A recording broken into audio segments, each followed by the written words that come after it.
নিজের অধিকার পেতে ১৫ বছর ধরে মানুষ গুম, হত্যা, পঙ্গু হয়েছে লেডি কিলার স্বৈরাচার সরকার শেখ হাসিনার কাছ থেকে।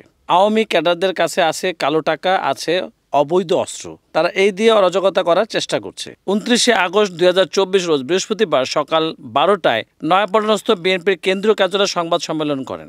সংবাদ সম্মেলনে বিএনপির সিনিয়র যুগ্ম মহাসচিব অ্যাডভোকেট রুহুল কবির রিজভী আরও বলেন, অভ্যুত্থানের মুখে গণতন্ত্র হত্যাকারী বাংলাদেশের লেডি দানব হাসিনার পালিয়ে যাওয়ার মধ্যে দিয়ে ১.৫ দশকের ফ্যাসিবাদী দুঃশাসনের অবসান ঘটেছে।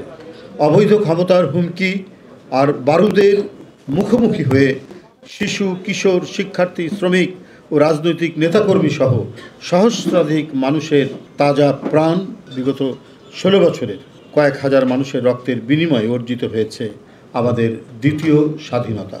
ফ্যাসিবাদী হাসিনার ভয়ঙ্কর দুঃশাসনের জবনিকা ঘটিয়ে দেশে গণতন্ত্র, মানবাধিকার, ভোটের অধিকার প্রতিষ্ঠার জন্য গত ১৬ বছর ধরে বিএনপি সহ গণতন্ত্রকামী মানুষ নিরন্তর আন্দোলন সংগ্রাম চালিয়েছিল।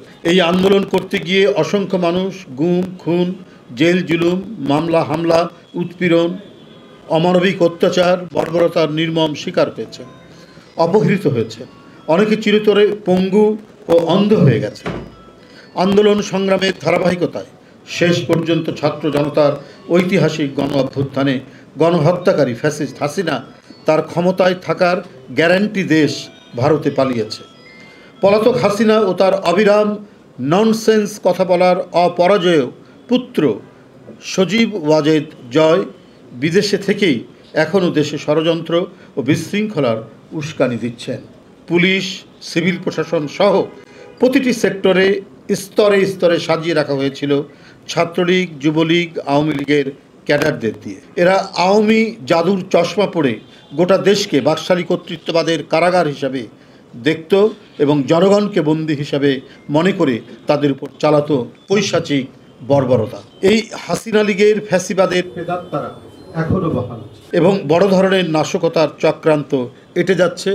তাদের বিভিন্ন ফেসবুক ভাইরাল যেগুলো হয় এবং নানা অনলাইনের মধ্যে দিয়ে যে কথাবার্তাগুলো আসছে এবং অজ্ঞাত স্থান থেকে যে ধরনের হুমকি দিচ্ছেন, শেখ হাসিনা নাকি এখনও প্রধানমন্ত্রী, এখনও নাকি আওয়ামী লীগ সরকার বৈধ সরকার, যারা ২০০৯-এর পর থেকে বৈধতার কোনো লেশ রাখেনি, কোনো চিহ্ন রাখেনি, সেই সমস্ত অবৈধ আওয়ামী সরকার, ভোটারবিহীন আওয়ামী সরকারের কীট পতঙ্গরা শেখ হাসিনাকে এবং আওয়ামী সরকারকে বৈধতা দানের কথা বলে বেড়াচ্ছেন, তাও আধার থেকে, কোনো গুহা থেকে। এরা কিছুদিন আগে ত্রিভুবন দাপিয়ে বেড়াত। রাষ্ট্রের বিভিন্ন প্রতিষ্ঠানের মধ্যে দৃঢ় নিবিড় যোগসূত্র এখনও বিদ্যমান রয়েছে। তারা নানা ইস্যু ও কথিত দাবি তুলে আওয়ামী এজেন্ডা বাস্তবায়ন করতে মাঠে নেমেছে। ছদ্মবেশ ধারণ করে বিভিন্ন স্থানে দখল, লুটতারাজ, চাঁদাবাজি করছে। এরাই করছে মানুষের মনে বিভ্রান্ত তৈরি করার জন্য। তারা বিভিন্ন দলের নাম ভাঙিয়ে, বিএনপির অঙ্গ সংগঠনগুলোর নাম ভাঙিয়ে এরা এখনও করে যাচ্ছে। কারণ এদের হাতে কালো টাকা রয়েছে, এদের হাতে রয়েছে অবৈধ অস্ত্র। আমরা শুনেছি যে অস্ত্রের লাইসেন্স বাতিল করা হয়েছে, কিন্তু এই সমস্ত ভয়ঙ্কর অস্ত্রবাজদেরকে, এই ক্যাডারদেরকে কিন্তু আমরা এখনও পর্যন্ত গণমাধ্যমে দেখিনি তাদেরকে গ্রেপ্তার করা। অথচ সমাজের পরতে পরতে, গ্রামে গঞ্জে, তৃণমূলে আওয়ামী ক্যাডারদেরকে অস্ত্র দেওয়া হয়েছে, অস্ত্র উদ্ধার করে নেই। কিন্তু এখন পর্যন্ত কোনো এইটা আমরা কোনো ধরনের অস্ত্র উদ্ধারের কোনো ড্রাইভ দেখিনি। বৈধ অস্ত্র সরকার দেওয়ার পরেও অবৈধ অস্ত্রের ছড়াছড়ি ছিল এই বাংলাদেশে এবং সবগুলোই ছিল তাদের নিয়ন্ত্রণে। আমরা দেখতে চাই, জনগণ দেখতে চায় এই সমস্ত ভয়ঙ্কর দানব অস্ত্রধারীরা, তাদেরকে গ্রেপ্তার করা, অস্ত্র উদ্ধার করা। না হলে এরাই বিভিন্ন জায়গায় পরিকল্পিতভাবে বিভিন্ন সন্ত্রাসী কর্মকাণ্ড করছে, মিথ্যা প্রোপাগান্ডা করছে। কঠোর হাতে দমন করতে হবে। পাশাপাশি প্রশাসন সহ রাষ্ট্রের প্রতিটি সেক্টরকে স্বৈরাচারের দোষর মুক্ত করতে হবে। দুর্নীতিবাজদের আইনের আওতায় আনতে হবে। অবিলম্বে স্বৈরাচারী শেখ হাসিনাকে দেশে এনে বিচারের মুখোমুখি করতে হবে। এসেছে গত 16 বছর যারা নির্যাতন চালিয়েছেন তাদের প্রকৃত তালিকা করে বিচার করা। ছাত্র জনতার রক্তের বিনিময়ে অর্জিত স্বাধীনতা যেন কেউ ধ্বংস করতে না পারে। গণ অভ্যুত্থানের চেতনা ও লক্ষ্য সুসংহত করতে হলে পতিত গণবিরোধী শক্তিকে আইনের মুখোমুখি করার পাশাপাশি জনগণের ক্ষমতাকে চিরস্থায়ী করার জন্য গণতান্ত্রিক প্রক্রিয়াকে মজবুত করার সর্বজনীন প্রচেষ্টা চালিয়ে সমাজে গণতান্ত্রিক মূল্যবোধ অত্যন্ত গভীরে পতিত করা সহ রাষ্ট্রের গণতান্ত্রিক বিকাশ সাধন করতে হবে। আমরা এখানে গভীর উদ্বেগের সাথে অবলোকন করছি যে দুর্নীতি দমন কমিশন দুদক ফ্যাসিবাদের আমলেরই সাজানো দুদকেরই কার্যক্রম। এরা অত্যন্ত নিষ্ঠুরভাবে আওয়ামী লীগের ভয়ঙ্কর ভয়ঙ্কর দুর্নীতিবাজ, লুটেরা, হরিলুটকারী, মানব পাচারকারী, তাদের প্রতি এরা ছিল নিশ্চুপ। আর যারা গণতন্ত্রের কথা বলেছে, যারা গণতন্ত্রের সংগ্রামকে এবং এই সংগ্রাম করতে গিয়ে যারা নিপীড়ন সহ্য করেছে, তাদের বিরুদ্ধে লেলিয়ে দেওয়া হয়েছে। এই শেখ হাসিনার একটি ভয়ঙ্কর মারণাস্ত্র তৈরি করেছিল এই দুদককে। দুর্নীতি দমন কমিশন দুদক ফ্যাসিবাদের আমলেরই সাজানো দুদকেরই কার্যক্রম চলছে। নির্বাচন কমিশন সেই লীগ কমিশন যারা শেখ হাসিনার অবৈধ ভোটকে ন্যায্যতা দান করেছে, ভোটারবিহীন ভোটকে অংশগ্রহণমূলক করেছে, হাসিনার প্রেতাত্মারাই বহাল তবিয়তে চেয়ারে বসে আছে।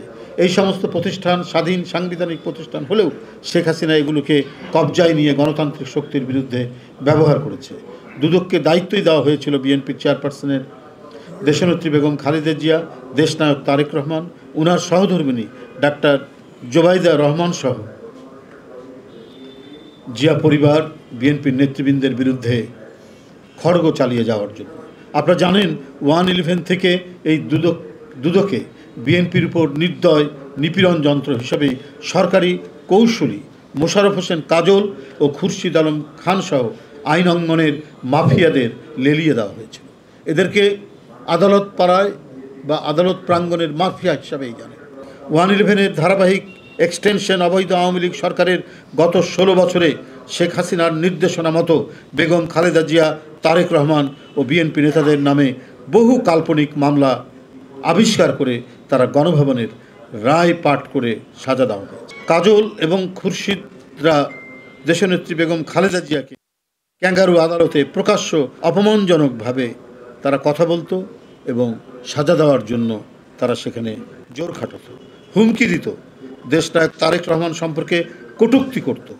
দেশনেত্রী বেগম খালেদা জিয়ার আজকের গুরুতর অসুস্থ অবস্থার জন্য দায়ী পিপি মোশাররফ হোসেন কাজল ও দুদকের আওয়ামী লীগের দালাল প্রধান আইনজীবী খুরশিদ আলম খান।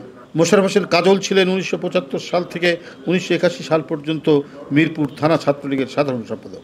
অবিলম্বে আমরা কাজল, খুরশিদ, দুর্বৃত্ত চক্র, আইন অঙ্গনের এই মাফিয়াদের দৃষ্টান্তমূলক শাস্তির দাবি জানাচ্ছি।